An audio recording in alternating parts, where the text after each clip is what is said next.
Hey there, welcome to Historical Tales for Sleep.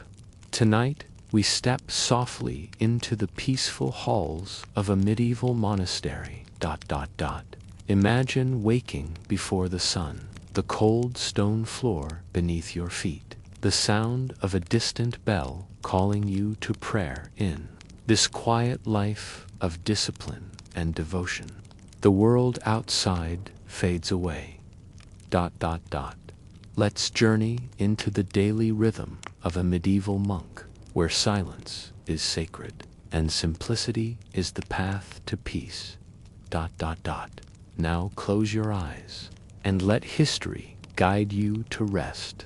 Life for monks in a medieval monastery, just like in any profession or calling, had its pros and cons. While they were expected to live simply with few possessions, attend services at all hours of the day and night, and perhaps even take a vow of silence, monks could at least benefit from a secure roof over their heads.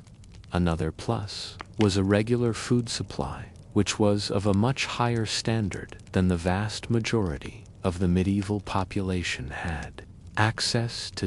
Besides attempting to get closer to God through their physical sacrifices and religious studies, monks could be very useful to the community by educating the youth of the aristocracy and producing books and illuminated manuscripts, which have since proved to be invaluable records of medieval life for modern historians' development. Of monasteries from the 3rd century CE, there developed a trend in Egypt and Syria, which saw some Christians decide to live the life of a solitary hermit or ascetic. They did this because they thought that without any material or worldly distractions, they would achieve a greater understanding of and closeness to God. In addition, whenever early Christians were persecuted, they were sometimes forced by necessity to live in remote mountain areas where the essentials of life were lacking. As these individualists grew in number, some of them began to live together in communities, continuing, though, to cut themselves off from the rest of society and devoting themselves entirely to prayer and the study of scriptures. Initially, members of these communities still lived essentially solitary lives and only gathered together for religious services. Their leader, an abba, hence the later abbot, presided over these individualists. They were called monachos in Greek for that reason, which is derived from mono, meaning one, and which is the origin of the word monk. Over time, within this early form of the monastery, a more communal attitude to daily life developed, where members shared the labor needed to keep themselves self-sufficient, and they shared accommodation and meals. From the 5th century CE, the idea of monasteries spread across the Byzantine Empire and then to Roman Europe, where people adopted their own distinct practices based on the teachings of Saint Benedict of Nursia c. 480 c. 543 CE. The Benedictine order encouraged its members to live as simple a life as possible, with simple food, basic accommodation, and as few possessions as was practical. There was a set of regulations that monks had to follow, and because they all lived the same way, they became known as brothers. Monastic rules differed between the different orders that evolved from the 11th century CE, and even between individual monasteries. Some orders were stricter, such as the Cistercians, which were formed in 1098 CE by a group of Benedictine monks who wanted an even less worldly life for themselves. Women, too, could live the monastic life as nuns in abbeys, and nuns. As monasteries were intended to be self-sufficient. Monks had to combine daily labor to produce food with communal worship and private study. Monasteries grew in sophistication and wealth, greatly helped by tax relief and donations. So, as the Middle Ages wore on, physical labor became less of a necessity for monks who could now rely on the efforts of lay brothers, hired laborers, or serfs, unfree laborers. Consequently, monks in the High Middle Ages were able to spend more time on scholarly pursuits, particularly producing such medieval monastic specialties as illuminated manuscripts. Recruitment people were attracted to the monastic life for various reasons, such as piety, the fact that it was a respected career choice. There was the chance of real power if one rose to the top, and one was guaranteed decent accommodation and above-average meals for life. The second or third sons of the aristocracy, who were not likely to inherit their father's lands, were often encouraged to join the church, and one of the paths to a successful career was to join a monastery and receive an education there, learning, reading, writing, arithmetic, and Latin. Children were sent in their preteens, often aged as young as 5, and then known as oblates, while those who joined aged 15 or over were known as novices.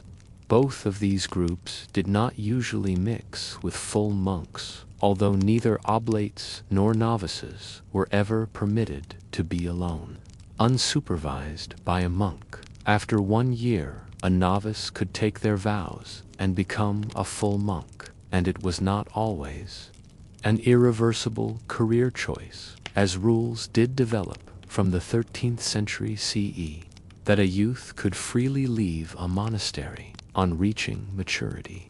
Most monks came from a well-off background. Indeed, bringing a substantial donation on entry was expected. Recruits tended to be local, but larger monasteries were able to attract people even from abroad. Consequently, there was never really any shortage of takers to join a monastery, although monks only ever made up around 1% of the medieval population. Monasteries varied in size, with a small one having only a dozen or so monks, and the larger ones having around 100 brothers. A major monastery, like Cluny Abbey in France, had 460 monks at its peak in the mid-12th century CE. The number of monks was essentially limited to the monastery's income, which largely came from the land it owned and which was given to it by patrons. Over the years, monasteries included a good number of lay brothers, in addition to the monks, and these were employed to do manual labor, such as agricultural work, cooking, or doing the laundry. Lay brothers did observe some of the monastic regulations, but lived in their own separate quarters. The abbot monasteries were typically managed by an abbot who had absolute authority in his monastery, selected by the senior monks, who he was supposed to consult on matters of policy, but could also ignore. That abbot had his job for life, health permitting. Not just a job for the old and wise. A monk in his 20s might stand a chance of being made abbot, as there was a tendency to select someone who could hold the office for decades, and so provide the monastery with some stability. The abbot was assisted in his administrative duties by the prior, who himself had a team of inspectors who checked up on the monks on a daily basis. Smaller monasteries, without an abbot of their own, but under the jurisdiction of another monastery's abbot, were typically led by the prior, hence the name of those institutions, a priory. Senior monks, sometimes known as obedientaries, might have specific duties, perhaps on a rotation basis, such as looking after the monastery's wine cellar, the garden, the infirmary, or the library and scriptorium where texts were made. The abbot represented the monastery when dealing with other monasteries and the state, in whose eyes he ranked alongside the most powerful secular landowners. Not surprisingly, for such an important figure, monks were expected to bow deeply in the abbot's presence and kiss his hand in reverence. If an abbot were extremely unpopular and acted contrary to the order, he could be removed by the Pope. Rules and regulations. Monks followed the teachings of Jesus Christ in rejecting personal wealth, as recorded in the Gospel of Matthew. Along these lines, creature comforts were shunned, but the strict application of such ideals really depended on each monastery. So, too, silence was a method to remind monks they were living in an enclosed society, quite different from the outside world. Monks were generally not allowed to speak at all in such places as the church, kitchen, refectory, or dormitories. One might be bold enough to attempt a snatch of conversation in the cloisters right after a general meeting, but besides that indulgence, conversation was to be kept to an absolute minimum, and when it did occur, it was supposed to be restricted to ecclesiastical matters or everyday necessity. Monks were further restricted in that they could only talk to each other as speaking at all to lay brothers and novices was not permitted, not to mention to outside visitors of any kind. For this reason, monks often used gestures which they had been taught as novices, and sometimes they even whistled rather than speak to a person or in a place they should not. Anyone who had broken the rules was reported to the abbot. Telling on one's brothers was seen as a duty. Punishments might include being beaten, being excluded from communal activities for a period, or even being imprisoned within the monastery. Clothing and possessions. Monks had to keep the tops of their heads shaved, tonsured, which left a distinctive band of hair just above the ears. In contrast to their hairline, a monk's clothes were designed to cover as much flesh as possible. Most monks wore linen underclothes, sometimes hose or socks, and a simple woolen tunic tied at the waist by a leather belt. Over these was their most recognizable item of clothing, the cowl. A monastic cowl was a long, sleeveless robe with a deep hood. On top of the cowl, another robe was worn, this time with long sleeves. In winter, extra warmth was provided by a sheepskin cloak. Made from the cheapest and roughest of cloth, a monk usually had no more than 2 of each clothing items, but he did receive a new cowl and robe each Christmas. A monk did not own very much of significance besides his clothes. He might have a pen, a knife, handkerchief, comb, and a small sewing kit. Razors were only distributed at a prescribed time. In their own room, a monk had a straw or feather mattress and a few woolen blankets. A monk's daily routine. Monks were not usually permitted to leave the monastery unless they had some special reason and were permitted to do so by their abbot. There were exceptions, as in Irish monasteries, where monks famously roamed the countryside, preaching and sometimes even founded new monasteries. For most monks, though their daily life was entirely contained within the grounds of the monastery they had joined as a novice, and which they would one day die in, monks usually got up with the sun, so that could mean 4:30 a.m. in summer, or a luxurious 7:30 a.m. in winter, the day being very much dictated by the availability of light. Beginning with a quick wash, monks spent an hour or so doing silent work, which for monks meant prayers, reading the text they had been assigned by their superior, or copying a specific book, a laborious process that took many months. Next morning, Mass was held, followed by the chapter meeting, when everyone gathered to discuss any important business relevant to the monastery as a whole. After another working period, which might include physical labor if there were no lay brothers to do it, there was a midday mass, the high mass, and then a meal. The most important of the day, the afternoon was spent working again and ended around 4:30 p.m. in winter, which then saw another meal, or, in the case of summer, a supper around 6 p.m., followed by more work. Monks went to bed early, just after 6 p.m. in winter, or 8 p.m. in summer.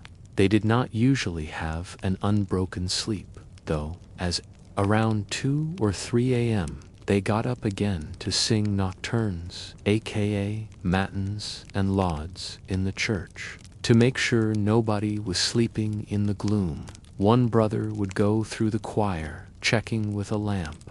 In winter, they might not return to bed, but perform personal tasks, such as fixing and mending. Monks were, of course, very poor, as they had few possessions of any kind, but the monastery itself was one of the richest institutions in the medieval world.